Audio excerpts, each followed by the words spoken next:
Kia ora. In this video, we're going to have a look at the confidence interval coverage teaching tool. This is a data set that contains all of the passengers that were on the Titanic during its maiden voyage. We're going to take samples from this population and see how well those samples match back to the original data. So we're going to come into teaching tools and we're going to click on CI coverage.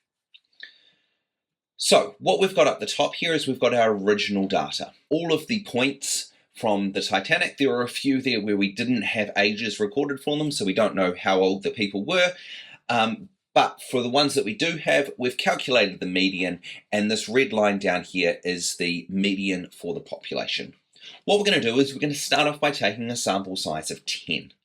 So what I'm going to do is I'm going to take a sample of 10, I'm going to work out an informal confidence interval for it, and I'm going to plot that on my CI coverage graph down the bottom. And I can see that the population median, which is this black line here and also this line up here, was contained inside my confidence interval that I came up with from my sample. So let's take another sample, and that one we ended up with a much tighter band, which is quite interesting, but again it still contained the population median, and we can go through like this taking different samples, and most of the time they're going to contain the population median. But every once in a while, because we're taking a random sample, this sample here that we've taken is shifted up much higher in the ages, so the confidence interval we created on this one didn't actually contain the population median, and that will happen some of the time.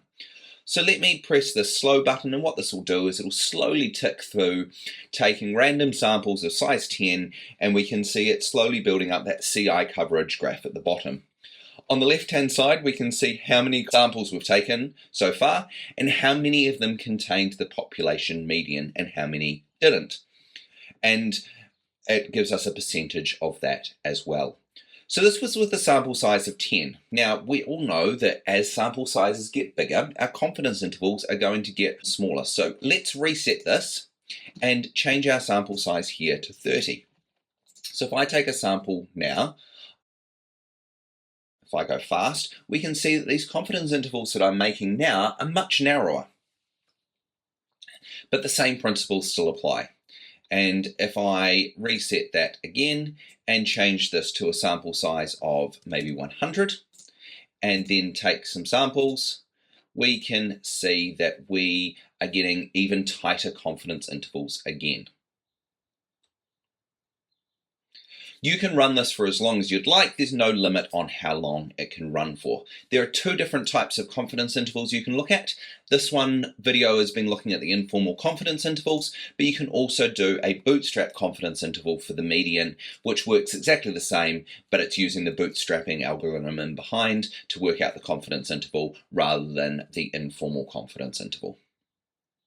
And that is the confidence interval coverage teaching tool on NZGrapher.